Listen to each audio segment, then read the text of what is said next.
Welcome to the Endurance Horse Podcast, where endurance riders from all across the globe gather, sharing their stories, goals, and progress as they train for and compete in endurance events at every level. So kick off your shoes, pull up a chair, and listen as we gather around the virtual campfire and listen to friends from across the world. Welcome to episode 5 of the Endurance Horse Podcast. I hope everyone's conditioning and ride season is going well. It is the 4th of July, 2018, and I would just like to say thank you to everyone who sent in files to make this episode possible. But I'd like to especially say thank you to Lori and Beth, both of them Midwestern women that ride here in the Midwest of the United States. Both are from Wisconsin. And I just needed 2 more files, had been waiting for a while and asked, and they both learned some new technology, which is not always easy to do, and they got those files in. And so thanks to them, we were able to get this podcast put together and out on the 4th of July. I'm not going to take up too much time at the beginning here. I want to jump right in. But I do have to say that on my mom's birthday last month, I shared a post to the Endurance Horse Podcast Facebook group. If you'd like to see pictures of some of the people on the podcast or connect with them, go over to Facebook and look up the Endurance Horse Podcast group. There's a landing page, and then there's also a group, so ask to join the group. So I shared, saw a post that looked pretty interesting, and I shared it, and it happened to be from Potato. One of the riders who's been on the podcast contacted him about riding one of his horses in the Tevis this year. And you know what? She got it. She's out there. She's conditioning. She's training. I can't wait to hear updates from her. I'm not going to say who it is.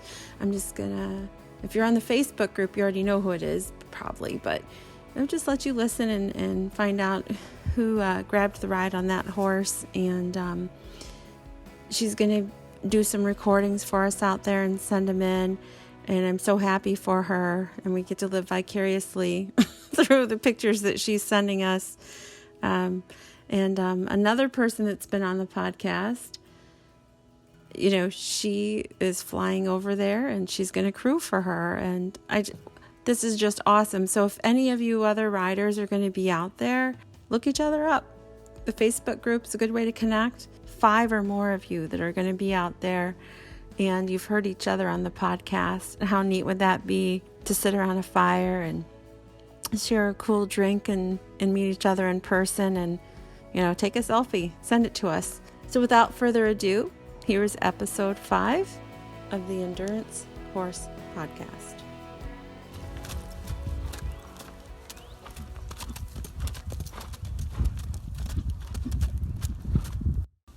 Hi guys, my name is Jane Moss and I live in the United States, in the Southeast region actually. I'm based in Atlanta and live in town with my family, but my horses are happily grazing in full pasture in Chattahoochee Hills, which is about 40 minutes outside of town. But the drive is worth it, as it's a big horse riding area with great trails for training for endurance. It's Monday morning, and typically I had a very busy weekend. We went to Mississippi to do a 25-mile ride on my new young horse, and then on Sunday I was a jump judge for a cross-country FEI horse show in Chattahoochee Hills eventing. A fun, tiring weekend with the ponies is always good though. So a little bit about me. As you can tell from my accent, I'm not actually American. I grew up in Ireland, in Cork, doing pony club, gymkhanas, then on to eventing and fox hunting, and I only got into endurance about 6 years ago. I was introduced to the sport by a colleague at a hippotherapy facility. She would always limp in after her amazing weekend away with stories of adventure, mishap, and general hilarity. And I have to admit, I was more than a little drawn in and envious. I had 3 small children and a job working as a university lecturer. It sounded like my kind of fun, and the Walter Mitty aspect of it all was very appealing. So I decided I would crew for my friend at a relatively close by race and see if I liked it. Well, need I say any more? Within 6 months, I had bought 2 5-year-old Arabians and was training 2 more Arabians whenever possible. And I did my first ride, which was a 50-mile race, about 6 months after I got the bug. I did my first race on a friend's horse, as Lily, a Quarab, was a seasoned 50-miler, and my young geldings were just starting off. And there's the fact that I hadn't a clue what I was doing. It took us 2 years to learn the basic ropes on 25-mile rides, and then we graduated to 50-mile races. I have since dragged my daughter and several juniors into the sport as well.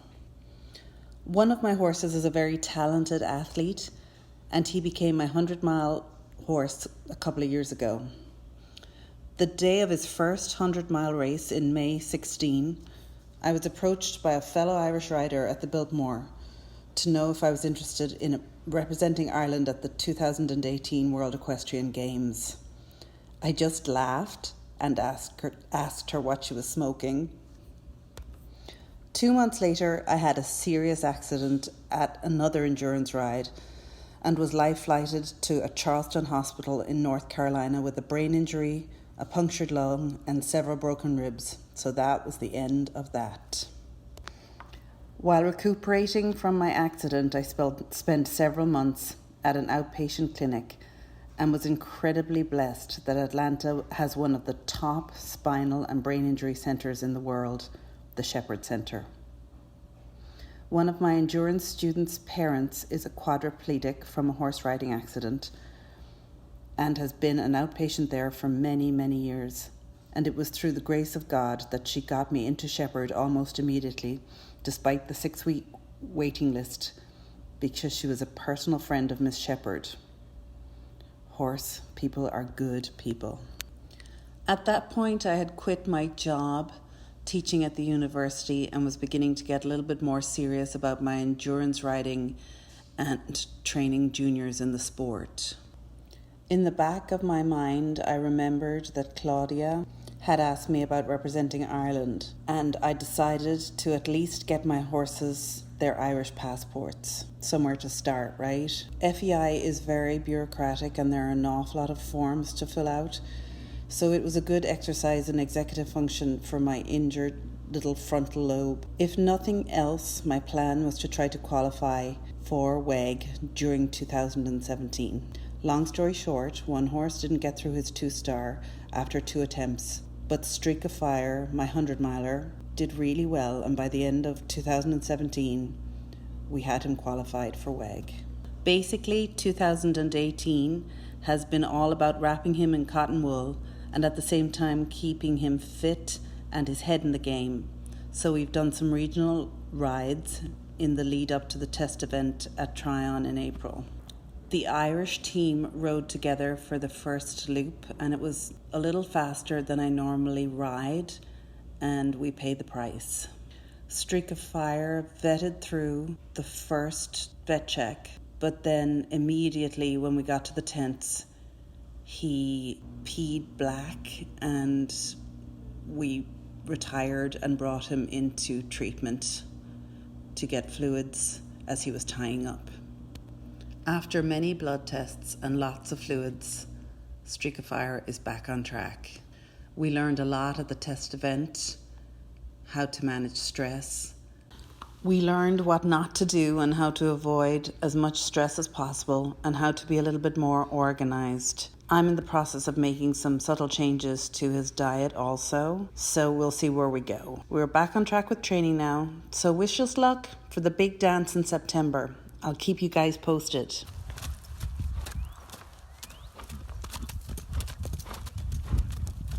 Hello, everybody. My name is Beth Frieders, and I am from Platteville, Wisconsin. I'm going to give you a little introduction to myself and my horses and how I got interested in this sport. I currently have 3 horses. They are, all 3 are bay mares, so I kind of joke that I only do bay mares, which is not true, but this is what I have. My oldest mare is 31. She's a full Arab, and she's retired, just living out her life. And I have had her for 30 years, so she's She's with me for the long haul. She's my baby.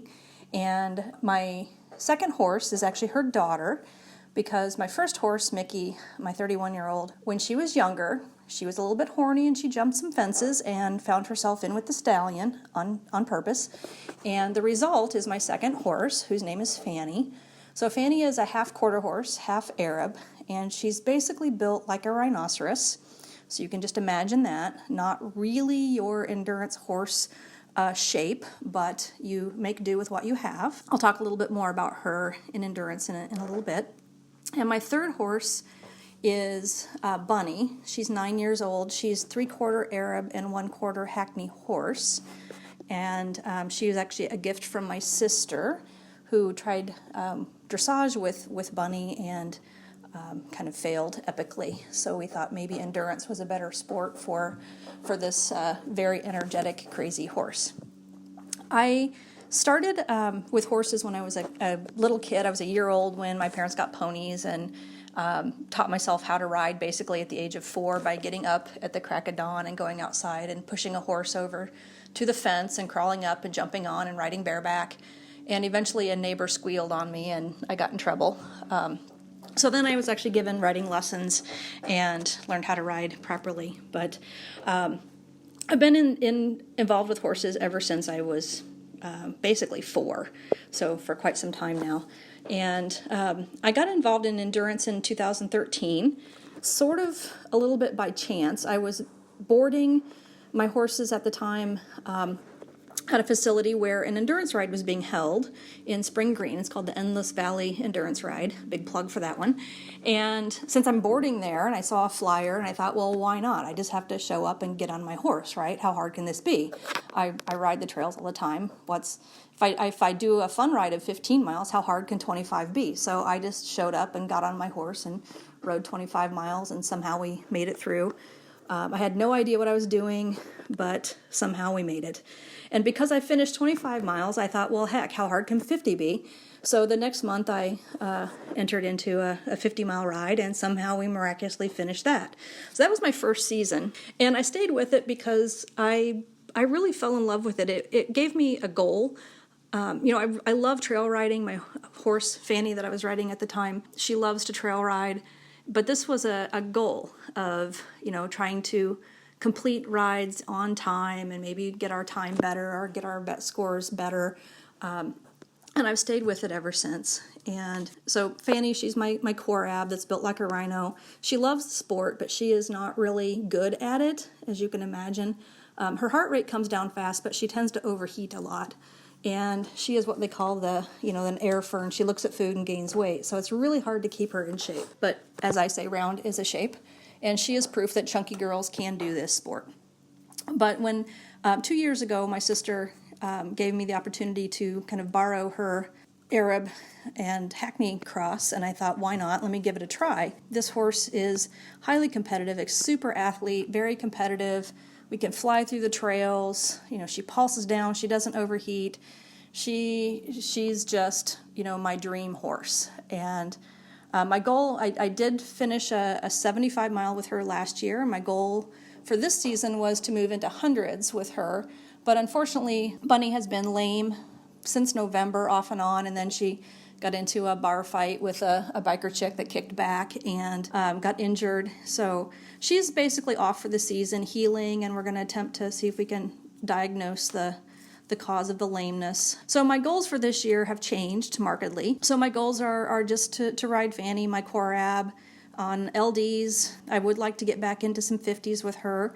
I've done 3 years of 50s with her, and so I'm going to pick back up with 50s and try to do a 10-year goal with her of finishing 50s. And so that's about it for my horses and me. My goals this season, like I said, my goal is to finish every ride I start.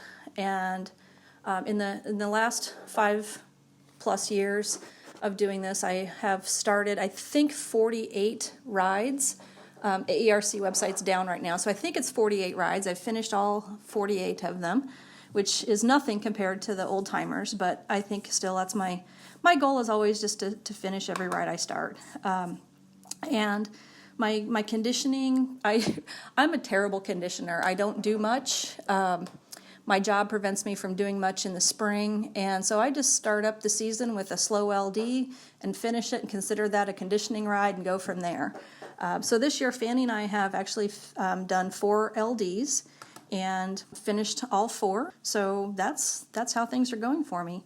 My goals, I don't have any real specific goals other than, like I said, just to try to get one more 50 mile on her this year, which will have to be later in the season after we've had some more conditioning.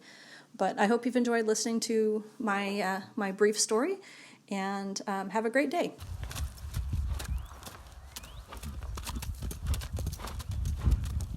Hi, Jenny Chandler here again from New Zealand. As some of you may have seen on the Facebook page, I'm super excited right now because I'm coming over to see some of you guys at the Tevis. I applied to Potato Richardson when he advertised his horse available for the ride. I private messaged him, he got back to me, and on Monday I decided, what the heck, let's spend a whole lot of money and go ride the Tevis. So I'm really excited about that. Just going to be amazing. I'm leaving in only, 3 or 4 days' time? Wow. So rather than what I planned today to tell you about, which would have been one of my horses, Tigger, his season just been, I'm going to tell you the story about my other endurance ride that I have done in America, which was the Fort Howes ride in Montana just a year ago. And that's also pretty apt because it's pretty much exactly a year ago. I saw the Fort Howes ride was just last weekend, so it brings back all those memories. I had organised through Facebook that I was supposed to be riding a horse in the 120 Ks FEI ride, but at the last minute that fell through, and there I was basically sitting at the airport in Denver waiting for the plane, and I get a phone call and it's like, have you heard, we've heard that the horse might not be coming. And it's like, well, I'm still going to get on the plane and come to the ride. And sure enough, when I got there, the horse wasn't going to be coming. There'd been a problem. And I was extremely lucky that Cheryl Van Dusen had a spare horse that I could ride. And not only that, but Jan Stevens was able to put me up in the old house in a little attic room, and I could sleep with all the officials and the vets in that house, which was just amazing because I had been going to sleep in the vehicle with the people who had owned the horse. So everything was turning out okay. Met Cheryl. We'd actually driven some New Zealand friends who were also coming. We'd met up and we'd all driven to the ride together in a rental property, and we'd met up with Cheryl's crew member, Mary, and so we already knew Mary and we got on famously together. It was great, and now I was going to be riding with her, so it was all looking good.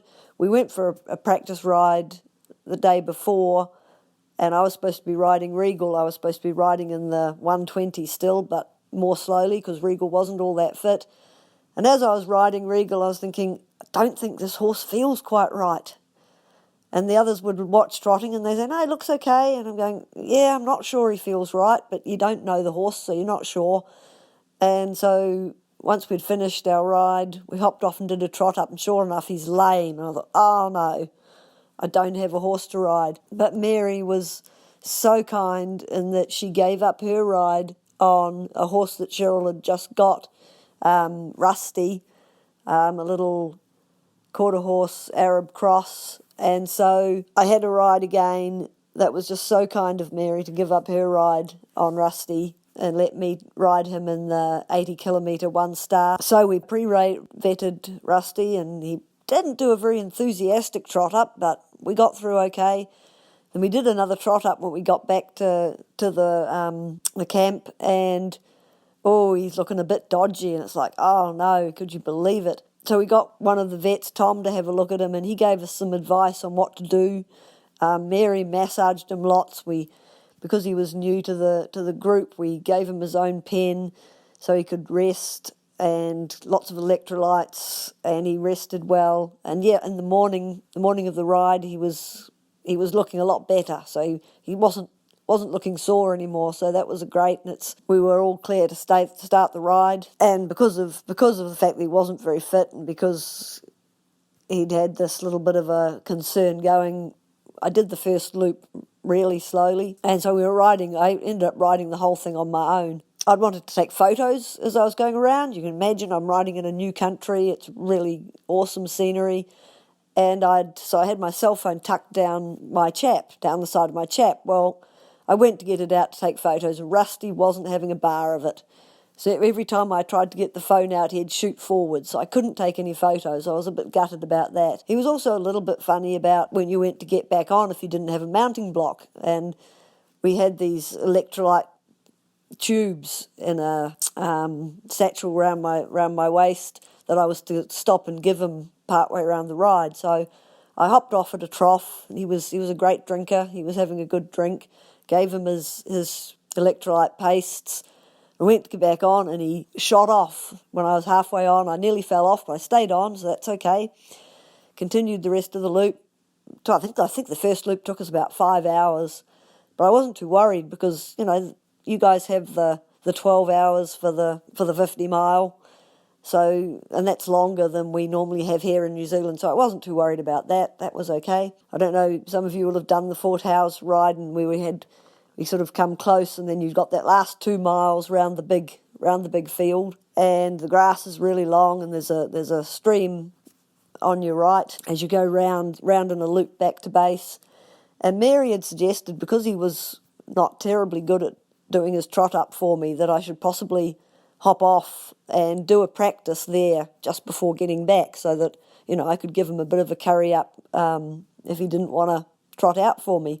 And I was of two minds of that. Do I do the trot up and then possibly have trouble getting back on, or do I risk not doing the practice and having trouble in the vet ring because, we hadn't had much practice at this trotting up business, Rusty and I, and we didn't really have much of a relationship with the trot up. Well, the decision was taken away from me because the tube that I'd given him the electrolytes with fell out of the pouch, and so I had to hop off and get it. So that was okay. I did that. Did a practice trot up. He was great. Went to get back on, half on, and he shot sideways, and I lost him, and he ran away. Oh, how embarrassing. There we are, 2 miles from base, probably less than 2 miles from base now, and my horse is trotting across through the long grass without me back to base. Oh no, that's so embarrassing. But luckily for me, while Rusty thought he was going home, what he was doing was actually heading straight into a sort of horseshoe bend of the stream. So he couldn't actually get back to base that way. I took one look at the long grass and remembered what Jan Stevens had told us about going up to look at the fort on top of the hill. She said, you can go up there, but be very careful. There are a lot of rattlesnakes around this year. Gulp. Here I was about to run through the long grass after my horse, and there might be snakes. Now, I don't know if you people know, but in New Zealand, we don't have snakes. We don't actually have any dangerous animals at all. No lions, no tigers, no predators at all. We've got a poisonous spider, but you don't ever see that. So the thought of snakes in the grass was a little bit terrifying, but my horse was running away from me. What could I do? Jan had also told us that rattlesnakes are very shy, and if you make noise, you'll generally never see them. So I kind of yelled at the snakes as I ran across, and I was kind of yelling at, well, not really yelling at Rusty, but as he looked like he might actually go into the stream and try and cross it, I did yell, "Don't you dare," at him. And then he tried to run past me, which he failed to do, and I managed to grab him. I still had the problem of how do I get onto this horse without losing him again. So I led him back to the track and then led him along the track for a while until I found a bank that I could climb on, because if you had a mounting block, he was okay, you could get on. So that was great. Rode back into base, nobody was any the wiser that I'd nearly lost my horse and totally embarrassed myself. He vetted through fine. Not the best trot up in the world, but he was sound. That was good. Did the hold out on the next loop. The advice of Mary, who was crewing for me, was that I did need to speed up a little bit. By this stage, we were so far last, there was no way we were going to find anyone else to ride with. So we trucked around on our own again, and this time I made sure that the trough I stopped at to give him his electrolyte mix had some rails next to it, so that I'd be able to use those as a mounting block. At least that was the theory. Rusty, of course, had other ideas. I couldn't get him close enough to the rails to get on. And so then I tried bullying him into standing still and pulling his head round so that he wouldn't be able to run off, but he really didn't like that. And I'd try on the fence again. So I probably wasted another 10 to 15 minutes persuading him to get on. I did eventually manage to get him to stand close enough to the rail so that I could climb on without losing him again. So that was a great relief. And we finished that loop, and then in our trot up, oh no, we had to get a second trot up, but that was okay. We got through. The second trot up was better, and before we know it, we're heading off on our last loop. But by this stage, thankfully, he didn't mind me getting back on from the trough. Had no trouble climbing on the trough, climbing straight on the horse, so that was a great relief. There was one very funny moment. If you remember, I couldn't get my phone out of my chaps, so I had no photos. But I also, of course, had the sponge on the string, and it was a hot day, and I thought I really should be trying to cool him off, and I hadn't been doing it so far because he was being a bit funny with the mounting and everything. And I thought, well, I'll try it. So we stopped at a trough, and he was a great drinker, and so, of course, also he had to pee a lot. So he peed in every hold and also once or twice on every loop. And so he stopped at the trough and he needed to have a pee. So there he is, standing at the trough having a pee, and I very carefully unhooked the string and I dip it in the trough and I squeeze it over his neck, no trouble, until he finished drinking.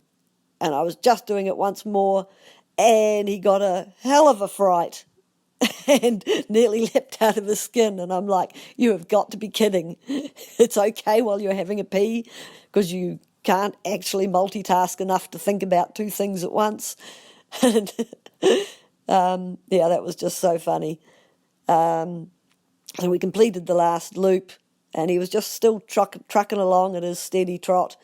And then as we're completing, it's like there's a massive thunderstorm and there's lightning, and we're trying to crew the horse and get his heart rate down, and the gazebos are flying because it's windy, and people are scurrying everywhere. It was less than ideal, but as soon as it started, the wind dropped, and we were able to put him through the vet ring, and he passed his first trot up. And we'd managed to get round against all odds.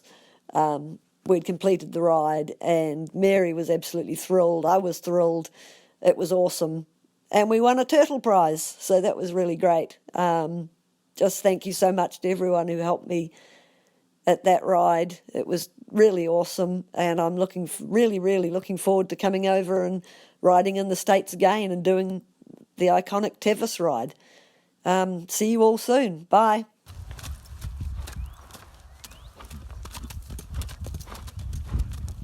Hi again everyone, this is Victoria from Marvel Endurance in Queensland, Australia. So this weekend of the 16th of June, 3 Marvels made the trip about 3.5 hours south from home to attend the annual Nanango Heritage Endurance Ride.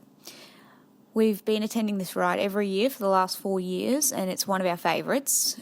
It's immaculately organised from start to finish, and this year we got to try out the Track Me Live GPS system, which I personally hope will become a more common thing at rides here in southeast Queensland. It was really, really handy to have. So this weekend we had a couple of goals in view. Jasmine has had a bit of a struggle in the past with her efforts to get through her last 80-kilometre ride as a novice. So far she's only finished 2. And this year I've made it a bit of a personal goal to help her get through her last one. So to that end, I gave her the ride on my Demon Pocket Rocket Coda. And for weeks leading up to the ride, I stressed and I worried about whether Coda would take care of Jasmine, because she knows her job, but she's not an easy horse to ride. She'll take care of herself first, and if that means dumping her rider head first and running for the hills, she will do just that. I just kept telling myself that it isn't Coda's first time carrying a junior rider, and she did all of her novice 80s with a 12-year-old.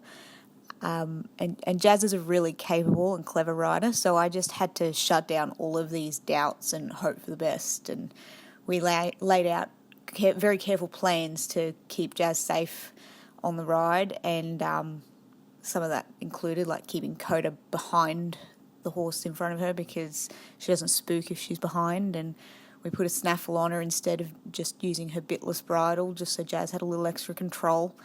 And thankfully my faith in her wasn't misplaced, because the little devil took very good care of Jasmine through this ride. The second of our goals for the weekend included our new horse. His name is Jalsy, and he belongs to a good friend of mine. And he's been a paddock bum for the better part of 8 years, and for the last 3 months we've been preparing him for rides. And he did his first 40-kilometre ride about a month ago with Adriana, and this time at Nanango we were setting him into his very first 80-kilometre. So we were aiming for him to have a really slow and steady but hopefully successful ride. We've been planning this ride for weeks. I was all ready to tow the horses down to the ride and planned to leave home at about 4 o'clock in the morning to arrive at the ride base with time for the horses to rest. Jasmine was getting a lift from boarding school since she comes from south rather than north. She'd planned in advance to get there. I wasn't intending to ride because I was going to strap for the girls, and I had my 2 dogs, including a 12-week-old puppy. So I thought I would stay back at camp with them. But the day before the ride, my friend Sue called me and offered me a ride on her big grey mare Shadow. And I've wanted to ride this horse since I strapped her at a 100-mile event about 2 years ago. So I accepted the offer, but this time I was only going to do the 40k so that I could be back at camp for the girls when they finished their ride. We arrived on time and got camp set up, and Jazz was having a quick ride on Coda. She hadn't actually been on Coda since she was first broken in, which was a good 5 years ago. And Jazz was a lot smaller then, and Coda was nowhere near as strong as she is now. I was feeling really sorry for poor Jalsy at this point, because he had no idea that he was going to be hit with twice the distance that he did at his last ride, while Coda had learned a long time ago that we could be going out for 10 minutes or we could be going out for 10 hours. The 80-kilometre ride was due to start at 2 o'clock in the afternoon, and Shadow and I would start in the 40-kilometre at 2:30. So we hatched a little plan for the girls to head out the gates at about 10 minutes past 2. So they would ride slowly until I caught up with them on Shadow. So I got on her really early and warmed her up well. And we ended up catching up with them about 8 kilometres into the ride. So we did most of the first leg together. And we got to strap and vet in, and then I put Shadow away and I went to take care of the girls and help them get ready for the second half of the ride. The GPS tracking system was really helpful. They had a little emergency button on the beacons that the riders carried, so I could see them on my iPad where the girls were on track and whether they were calling for help. And thankfully neither of them had to press their buttons. Jazz was really, really tired and a bit sick toward the end of the ride, and I could see on the map where they were. And since it was past 11 o'clock and really, really cold, I knew we wouldn't be using water to strap, so I decided to grab a little bucket and a couple of sponges and the heart rate monitor and threw the horses' rugs and the dogs in the car, and I drove across the ride base to the final gate. And since it was only about 50 metres to the vet ring from there, I figured we could just strap the car and walk straight into vetting. They were the last across the line with a ride time of 8 hours and 46 minutes. So they pulled off their saddles and weighed in, and I threw rugs on the horses. Coda was ready to vet in about 2 minutes, so Jazz went into the ring straight away. Jalsy took about 5 minutes, but then he went in too, and I waited with the girls in the ring because they were both really tired. Then I trotted the horses out for them so they didn't have to run. I'm happy to report that all of the horses made it through and we met all of our goals for the weekend. So I got to ride Shadow finally, and Jazz is now an open rider after 3 years. Coda hit 300 kilometres carrying a junior rider. Jazzy made it through his very first 80 kilometre ride, and Adriana hit 1,000 competitive kilometres. So it was a really fantastic weekend, and as usual, before it was even over, we were planning for the next one. So in a bit over a month, we'll be heading to our next ride, which will be at Kilkeven, and we have a few more goals for that one too.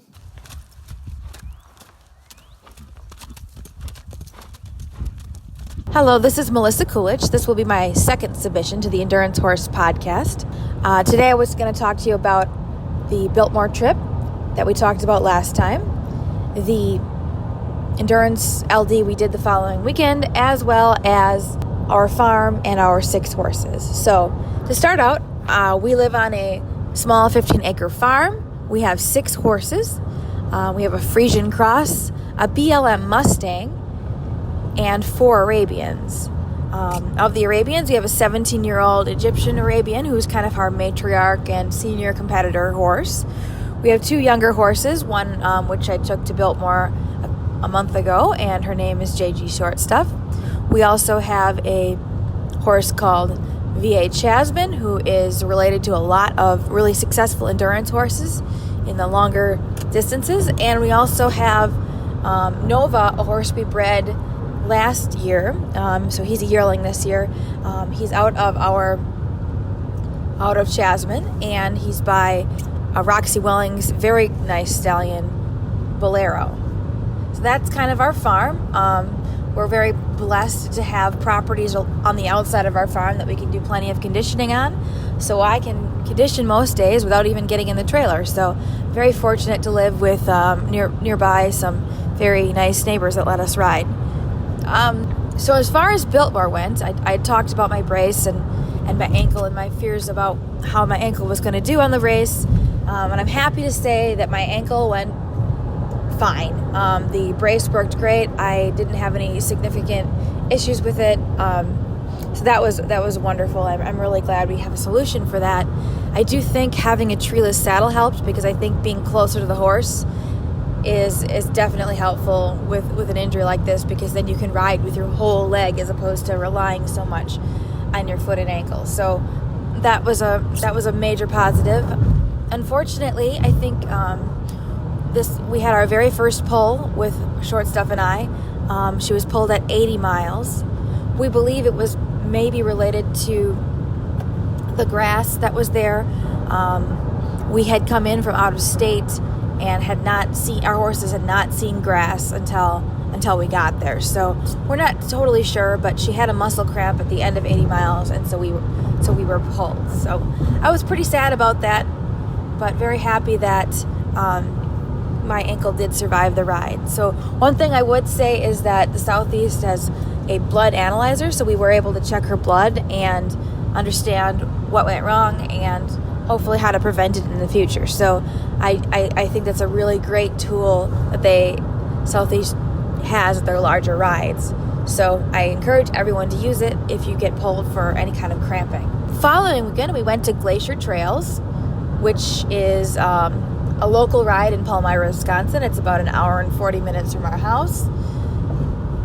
We were there just to do the LD. Our horses weren't terribly conditioned, so we planned on doing a slow LD and just having a good time. And I ended up chatting with my friend, and we took way too long on our first loop. And then the second loop, I said, you know what, I'm going to take my Arabian. We're going to finish this puppy in time, but we're going to have to do a pretty fast loop. My friend was on my Mustang, who hadn't been ridden in a while, but I took off and I was planning to leave her behind, and the Mustang kept up, the whole time.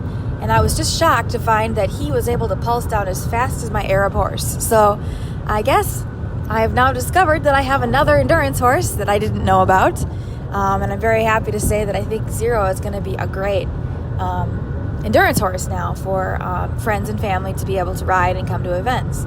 So he did great with my friend, and hopefully she will ride him again in the future and keep him in shape and going. So that's kind of the past month of endurance rides. I actually have another endurance ride this weekend. We have quite a few endurance rides throughout the year at Palmyra, which is our it's probably our best trail in terms of the setup, the campsite, the how many trail markings somebody has to put on, and that ride is going to be APTRA, and that is going to be this weekend. I will be doing the 50 on my 17-year-old mare this week. So that's kind of what's going on. I hope you have a great week, and talk to you soon.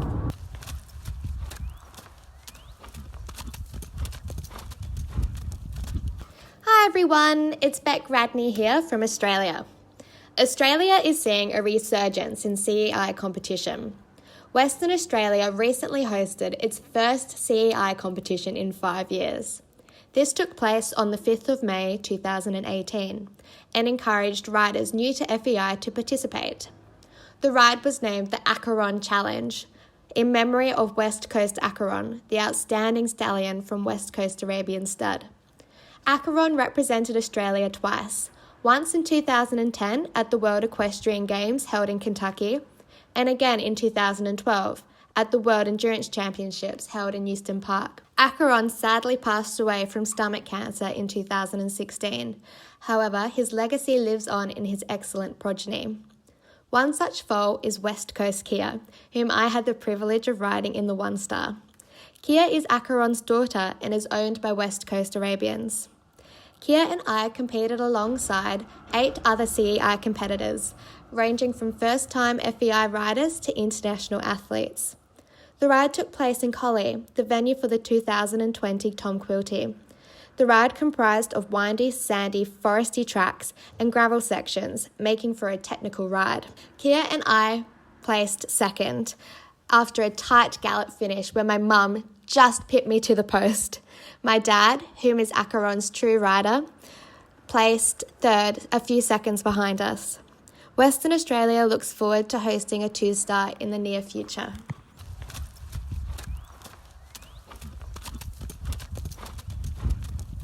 Hey everybody, this is Keisha Wood. I'm at the Kaha ride and I'm with my friend Sharon Andrews, and she just finished her first LD on her mare.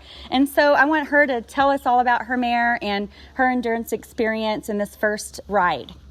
Okay, so first, this is not my first LD, but it's my mare's first LD.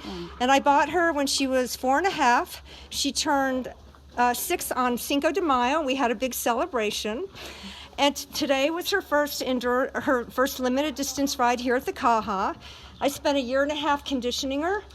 I started out doing a lot of arena work, making sure she could pick up leads and would go circles and go around barrels and obstacles in the arena.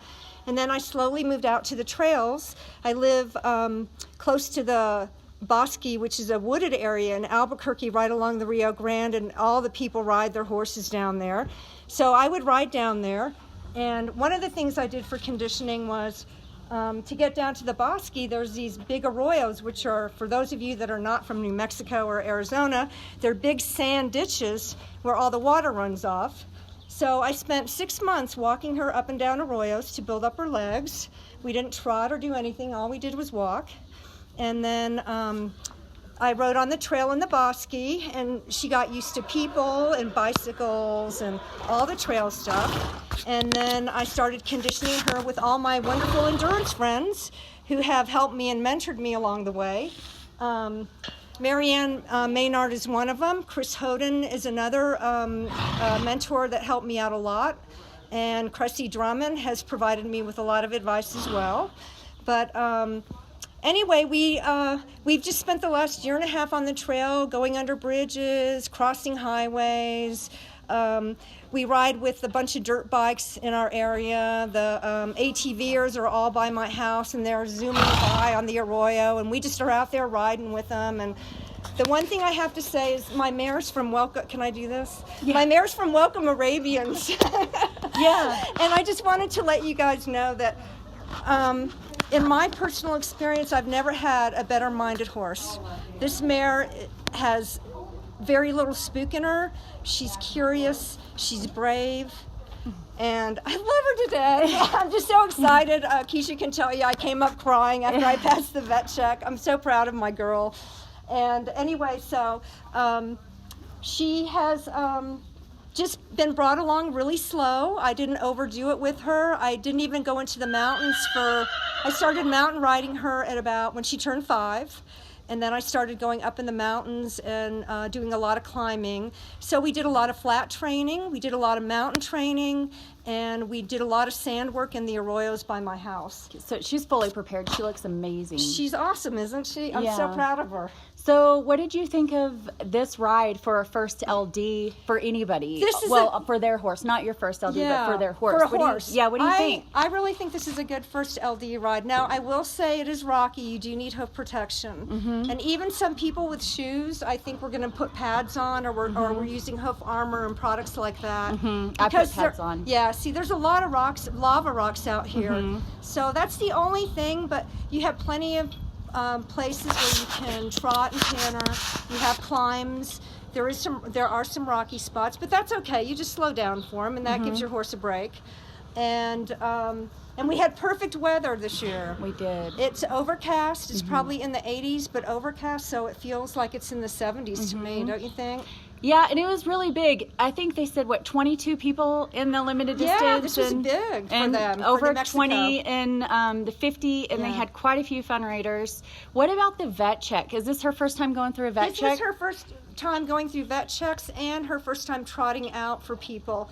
So she was a little skittish at first, but once I told, a couple of them just walked up with stethoscopes and tried to do it, and I'm like, no. Yeah. My mare needs to check out your equipment first. So once she sniffed it and licked it, then they were good to go, and she did really good. The vets were really helpful. I got some advice. I did have a little bit of a saddle soreness, and I don't know if it's the saddle or me, so we're going to work on that. But I got really good feedback to work on. And she, the first vet check, I was a little concerned about her gut sounds, but this last vet check, her gut sounds were a B, so she was back up. That's good. From that C that she got. That's good. So, and it's her first ride, so I am assuming that it's probably more of her nervousness and adrenaline than anything. The second loop, she actually ate more out on the trail, which was good. So what's your plan for your next ride with her? My next ride with her will either be La Vida in Colorado, or it will be Fort Stanton, I think is the next one coming up. Fort Stanton, woohoo! That's where I'm going to be with Merlin. We'll all be there. Yeah. All the New Mexico people come to Fort Stanton. Exactly. It's beautiful. It's hot, but it's beautiful. Yeah, we it's love totally it there. worth it. Mm-hmm. How are we doing? Are we good? Yes. Okay, everybody. So again, that's Sharon Andrews. I'm going to post a picture on the Facebook for you guys so you can see who she is. And hopefully we'll get her to do some more podcasts and keep us posted with what's going on with her and her mare. Love Dancer, but I call her Janeway. Okay, so her name is Love Dancer, and she goes by Janeway. And she's a super sweetie gray mare. You can't miss her. She looks solid. She's beautiful. And so is Sharon. So you'll see them on trail and you'll know who they are.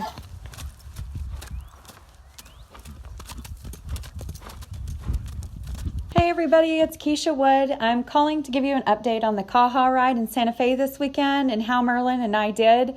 I would have to say this is one of my most favorite endurance rides I have ever been to. And I've been to the Santa Fe ride before, but this time it was awesome. Well, what was different this time was we had to park our horses or put our horses in the stalls instead of having them next to our horse trailer. And I wasn't a big fan of that whenever I was on my way down there.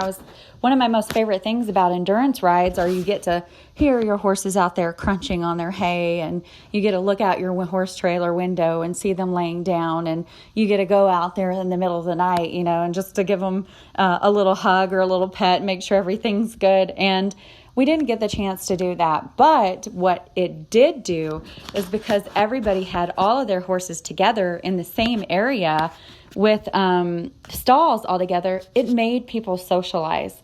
And I have heard, being a new endurance rider, you hear all these great stories from a long time ago, all these endurance rides and how people hung out and they had fun together.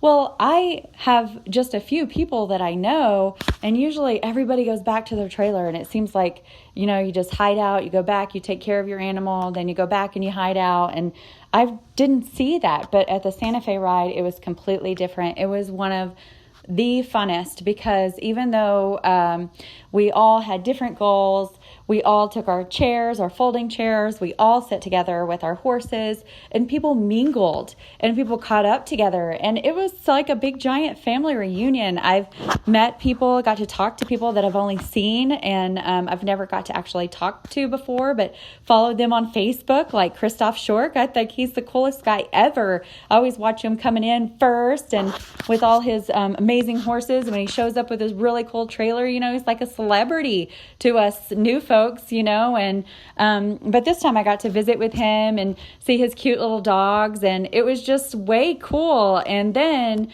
our first ride day was really neat. It was a marathon run on the same trail as the horses, and so it was cool. The horses thought the riders were like they were competition, and we had pretty much the same water stops, but we would have to say on your left, on your right, pass them. And funny thing is I think they started about half an hour before us, and I did the LD, but it was a person who actually beat all the horses. So that was kind of cool, but it was fun. And then Merlin, the update on Merlin, the first day, oh my goodness, he was a fire-breathing dragon, to say the least. I started off, and I thought he was going to be really good, and right at the beginning, we're trying to do this controlled start, and right when they say you can go off and trot, I think that I may have made a mistake by making him go first or try to push him, for first place at the Ben's ride, because he thought he had to be in the very front again. And so there's this really steep hill when everybody was walking down it really politely, and he jumped off it like a Pegasus with wings. And I stayed in the saddle with by the grace of God. And then he did a nice little bucking bronco move. And I'm definitely not a cowgirl, so I stayed in the saddle again by the grace of God. And it was like 7 miles, and he was just breathing like a crazy man before he came back down to planet Earth. And but it was a blast, and we came in 9th out of 22. Super happy about that. And who doesn't want to do top 10 when there's a bunch of people out there in the ride? So that was fun, and I was so proud of him. We vetted through really well. I think the majority of people had lower gut sounds at this ride, which was quite interesting because it was so hot. But we had cloud coverage, which is very deceiving. So the horses were slightly more dehydrated than what you would have thought, because it seemed like cool weather. So that was a good lesson learned. And I had not planned on going the next day because my fellow wind rider, Michelle, her horse, the last 2 miles of our LD, she stumbled and she kicked herself and she got pulled at the end. She's not hurt. It was just a good enough kick that it kind of made her a little bit lame. She didn't get out of it. She was fine the next day, but still just a little bit stiff, and she wasn't going to do the LD. So I figured the right thing to do would be to pack up and go home. But Michelle did not allow me to do that. She stayed and she crewed like an awesome friend, and it was good. I mean, we took off the next day. He was so behaved. He was so good. It was a very challenging day for most everyone. I guess the 50s, the BLM people went out there and took down all the flags. Several people got lost, but thank God they all made it in. But I think the ride manager, we probably drove her insane with all the phone calls because of the missing flags and the issues on trail because of people taking down flags and the signs weren't clear. I don't know what happened. The first day, everything was like perfectly marked. Second day, not so much. We ended up Merlin and I ended up partnering with this really awesome lady named Joyce Adams and her horse girlfriend, and we got some kind of lost, and we ended up doing 37 miles that day. We made it, And, but it was very, very tough. I was freaking out because I didn't feel like he was getting enough water, and, I was ready to give up. We couldn't find our way back to where we needed to be. And then, Joyce's horse, girlfriend, she turned around and bit her on her foot. She kept trying to tell her we were going a different way. She said, I want to turn around. I want to turn around. And we were debating on listening to her or, what to do. And she bit her on her foot and she said, let's listen to her. We did. She took us right back to the trail and it was spot on. She got us where we needed to go. And that was a good learning experience for me because I know that mares are smart. And I think that I have learned too that geldings will do anything you ask them. And so I kind of felt guilty about that because I was like, if I would have been out there by myself, I could have been lost for a long time. And I know Merlin would have done anything I asked him to do that day. So I think that was a humbling experience that I need to really, really watch him and take care of him because he'll do whatever I want him to do when a mare is so good about taking care of herself and the herd. And just like her horse girlfriend did, which was super awesome. And the other things I have to say about this ride were that the awards were fantastic. They had a lot of donations, even used stuff. But, I mean, it was great. We got gift certificates. We got sunscreen, chapstick, little pouches. And there was a whole table with donations and cool stuff that was halters and easy boots still in the boxes and just all kinds of cool stuff. And I will definitely be back next year. And then as an update for Cressy, which that was a big ride for her, so she wanted Saga to make it through the first 250s, or these last 250s, and then she's going to Tevis. And the second day she got lost too, but she made it in by 6 minutes. Saga vetted in like a champ. So guess who's going to Tevis?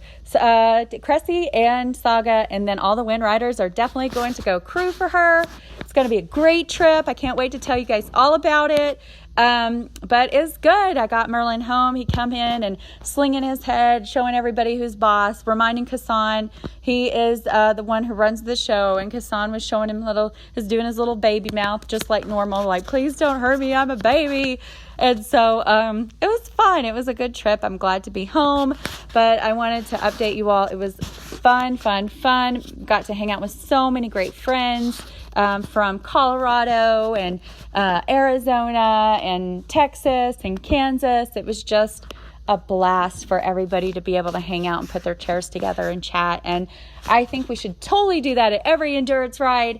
Everybody should have to be forced to mingle because that's how you learn and you meet each other. And that's what made this trip so good. But my next trip is Fort Stanton.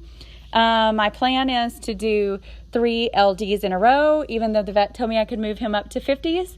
I want to get that dang Pioneer Award. And so last year I overtimed because I got lost on the second day and there was no way to make it. So that just really chapped me and I refuse to give up.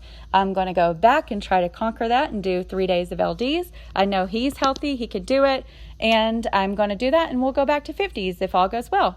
But that's the update for us and I'll keep you posted on our training. Thank you guys so much for following Merlin and I. Until next time.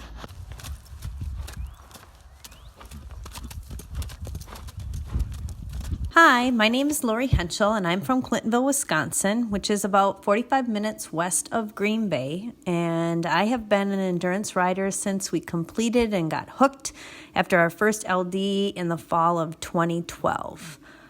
The weather here has been incredibly hot and humid as of late.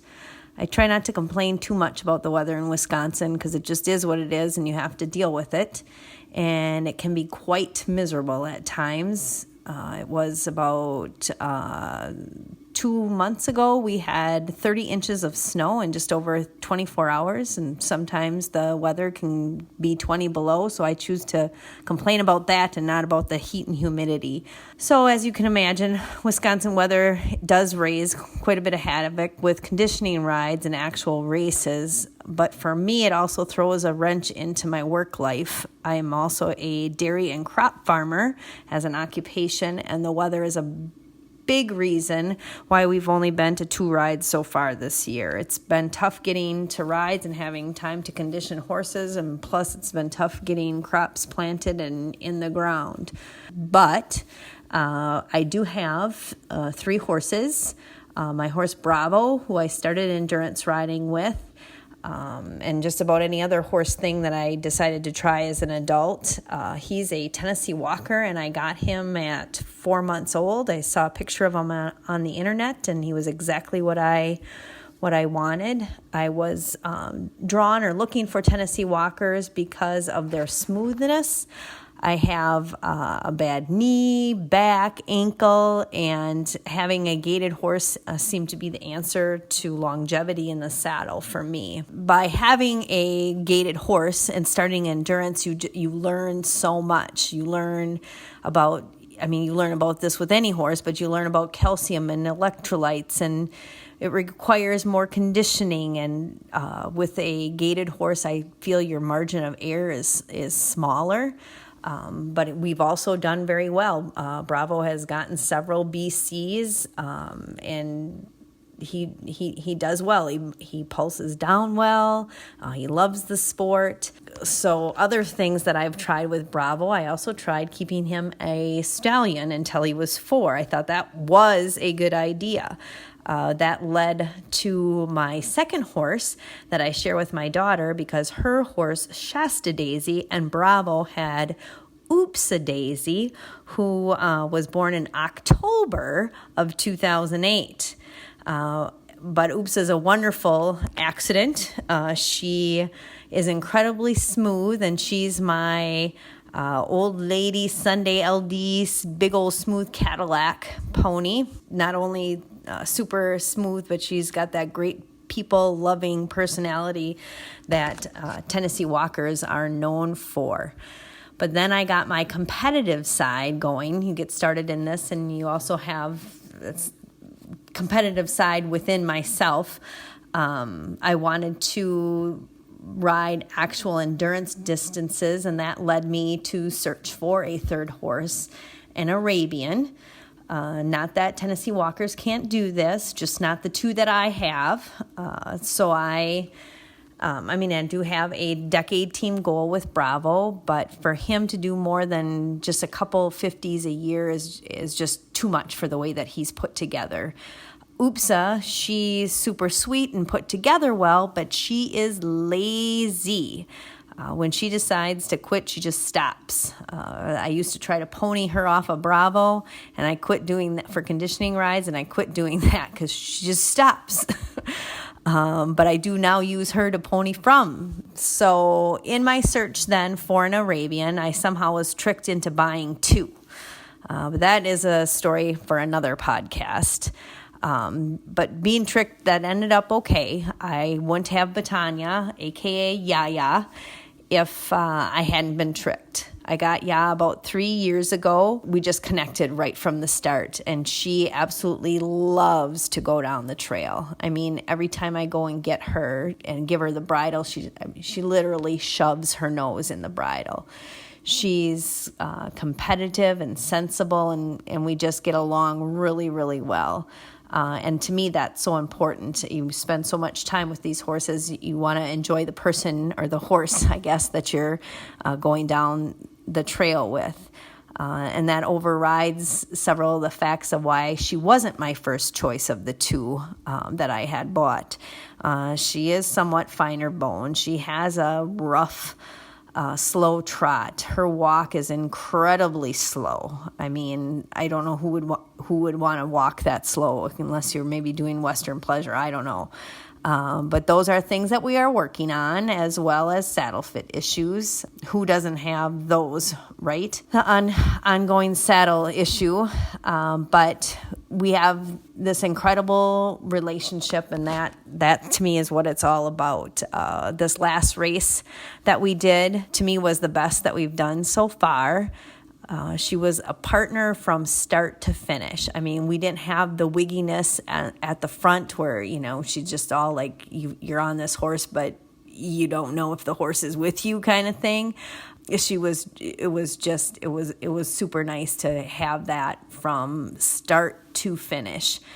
And at one point, this is the seal of the deal or for me, making it the best ride so far. There was one point where I had to hop off and go to the bathroom. And I went to the bathroom really quick, jumped on this log, and she slid over to me, and she stood still. And I hopped back on, and as soon as I was on and gave the let's go, we're off at this fast trot and just heading down the trail. And as a 50-year-old endurance rider, that's a huge bonus to me. That's what the partnership thing is all about. But with that said, probably our next ride, she's going to be horrible. But oh well, I ride the horse that shows up. And you just go from there. We do hope to complete. We've completed 175. I hope to complete another 75 with her this season, or maybe we'll try 100. I don't know if I can get things to work out. But that's, it's important to have a plan, which, I do every year. You have a plan, but then the more important thing is to be flexible enough to change plans when needed, which always seems to be needed. How did I get started in horses? My first memory is of a pony at my grandma's. I was probably 3 or 4 years old, and my grandma brought this pony. I was up on the steps that I was sitting on, and I was like, you're scared and excited all at the same time. And you fast forward a few years, and that pony was mine, or became my pony. And her name was Candy, and she was blind in one eye, couldn't see out of the other, but knew exactly where the barn was. I had quite a few hairy rides on that pony, but that also gave me the excellent seat that I have today.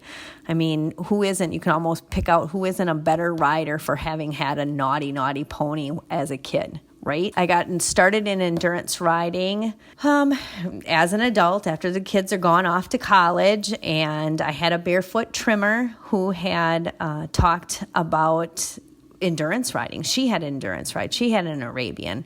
And I was like, oh my gosh, that sounds like fun. Do you think I could do it? I mean, I have a gated horse and blah, blah, blah. And she's like, yep, I think you can do it. And so we trained. Bravo and I trained. And in October then, or in the fall, we tried our LD, and I was hooked. I mean, we just barely completed, but all winter long, that's all I dreamt of. And I've been hooked ever since. And that's what I think I like about endurance riding, is you can challenge yourself at whatever level you're at or want to be at, and it's you and your horse against the trail, and you can see all this beautiful, beautiful scenery, and you have the security of having a vet to make sure everything's okay with your horse, and you have the camaraderie with the other riders. This reminds me a lot of cross country, where it seems like everybody cheers for everybody. It's not, us against them kind of thing. Everybody just is so happy to see somebody. I mean, to finish is truly to win. And if you can do more and better, good for you. People are happy for you for whatever you're at and whatever goal. And that's what I think I like the most, is the connection, with your horse and with the other people that just truly want the best for you and your horse, whatever that might be. So with that, I'm going to sign off and say happy riding, and I hope to see you out on the trail sometime.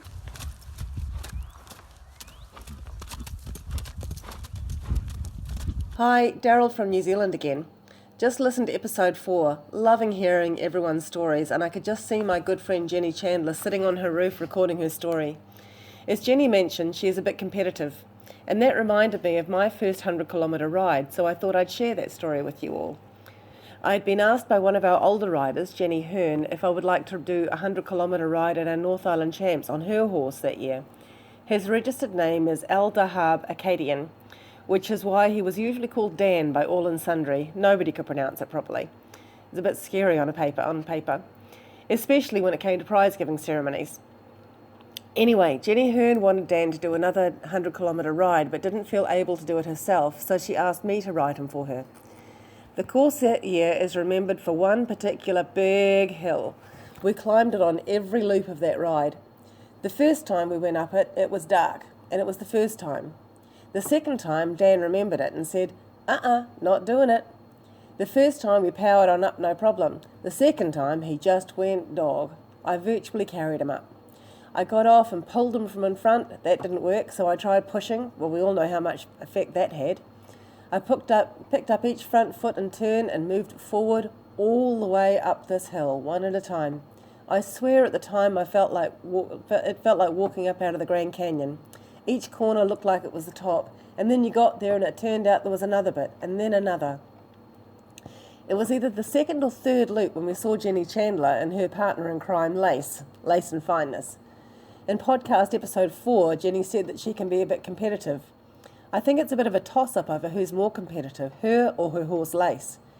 When I saw them during that ride, they were just closing a gate on the other side of a field. Up to that point, I think they were both confident there was no one else anywhere near them. They both saw me, I think, at the same time, and I could almost see Jenny saying, "Holy crap!" and then Lace, "Holy crap!" and then they took off at a rate of knots, and the next time I saw them, they were just getting to the top of that big hill as I reached the bottom of it, and dismounted to carry Dan up it yet again. She went on to take second place in that event. Dan and I made it through that vetting and headed out on the last loop comfortably in third place, behind Jenny. And then he seriously went dog. We were trotting along and 3 others came thundering up behind, and he said, "Yeah, let him go, I don't care." Then we got to the bottom of the hill again, and for the 4th time I carried him up. I was getting a bit tired by that point, you can imagine. I did a skin pinch on his shoulder as we got to the top, and it stayed out. We stopped at the water trough at the bottom of the other side, and I said, "We're not going any further until you drink." He hung his nose over the water and refused to drink. I threw water in his mouth. I threw it all over his neck. I tried to pull his head down into the water. I cupped water up to his mouth. After about 5 minutes, he still wouldn't drink, so I gave up. What would be would be. Pretty difficult when you're riding somebody else's horse and you feel that responsibility. Anyway, we kept up a steady jog into the finish line. It was only about 10 minutes further along after our stop. I was fully expecting a metabolic vet out, but the little toad had 1 for skin and 48 heart rate, if I remember rightly. He'd been faking the entire time. We didn't finish third, but we did finish. Dan's owner and breeder were very pleased that I'd just done my first 100-kilometre ride. And I remember being very pleased with myself that I must be doing okay if I could put the Frighteners up such a good competitive team as Jenny Chandler and Lace and Fineness. More next time.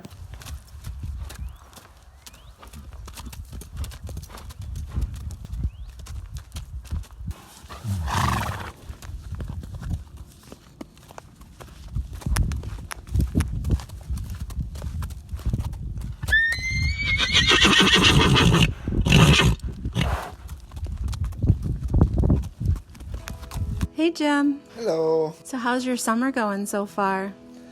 Hot, hot, hot here in Wisconsin. Humidity and heat is just boiling. So have you been enjoying, I know you don't like to listen to all the files because you like to hear it all together as I'm getting files in, but you did listen to a few. What did you think about how these people got into endurance riding? I mean, some of them, it was a coworker, a place they boarded at. I think that, for us, it was word of mouth too. Somebody told us.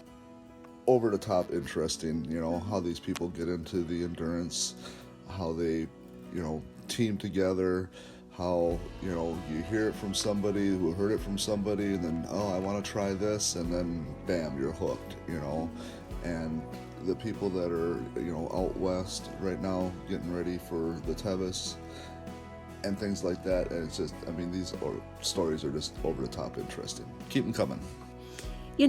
I did have a couple of bits of sad news that I heard through Facebook, and that was a couple of people lost endurance riding friends, and one person, had to say goodbye to their horse. And that got me thinking about having a tribute episode where I have people send in files and share some stories about their friend, if it was their friend that passed or a horse that passed, and just kind of make an episode all about the memories. Oh, absolutely, yeah.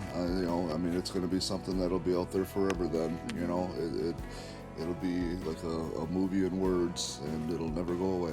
I know you did get to listen to Jane Moss. I finally got my person from Ireland. Yes, you've been trying hard for that, and you do have that one now. So excited when I heard that accent, like, yay. Yeah, if anybody else is listening from Ireland or Scotland, I've been trying hard to get you guys to send in a file, so send me a file. Or even if you're from the States and you can fake an accent, go ahead and do that. No, don't fake an accent. You send the real thing. So the thing I thought was amazing about Jane was that she had a pretty traumatic brain injury. And I'm sharing in the show notes the clinic that she went to, because you never know what you never know. I mean, somebody might remember that they heard, hey, go to this place where she went. She went to the Shepherd Center. So there'll be a link to that in the show notes. Everybody who had a link that I could possibly share, if you check the show notes on Podbean or iTunes, I will have links on there. If I missed your link, email me and I will add it. I can add it later. But that's quite the story for Jane. That significant of an injury and then qualify for World Equestrian Games. That's just amazing, don't you think? Yeah. And that's one of the interesting things to hear, the things that people have overcome, and the sport gets into their blood, and you have a messed up ankle and you find a way to put a brace on it and get on your horse. And I remember you break your leg. I help you climb up on the hood of the truck so you can get on your horse. You can't stop these people. Catch that on Lori's file there, that a mare and a stallion kind of mingled without permission. Yeah, and I mean, it's like I was just laughing. I mean, an oops horse. Perfect. Oopsa, I think they call her. I don't think I've met that horse, and now I'm really looking forward to meeting her. I actually did not know that about Fanny, about Beth's horse, and I rode with her for a little stretch there with Junior once, and we were both kind of back of the pack with our heavy-muscled horses, I think at Bone Crusher one year, just trying to not overheat. So guys, going to wrap it up here. Just a reminder, if you get a chance to rate this podcast on iTunes, and that will help us keep up there in the top of the search engine on iTunes. And I just wanted to mention Jenny Chandler is out there training with Potato, getting ready for Tevis. Brenna is also going out to Tevis. So a couple of the people that have been on the podcast, Keisha Wood is going out there with Cressy Drummond. Hopefully we'll have several files from Tevis for episode 7. So anybody else listening, if you have a story about Tevis or you're going to record there, go ahead and record and send it on in.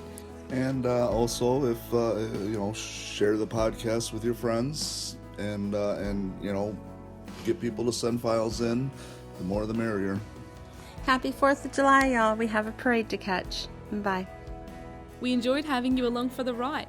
Endurance Horse Podcast is where you get to share your adventures of riding good horses through beautiful country. Many stresses in life are washed away by a good gallop, a steady trot, or by simply saddling up your favourite horse for an easy ride. Remember, every mile a memory. To share your story on Endurance Horse Podcast, send an email to endurancehorsepodcast@gmail.com.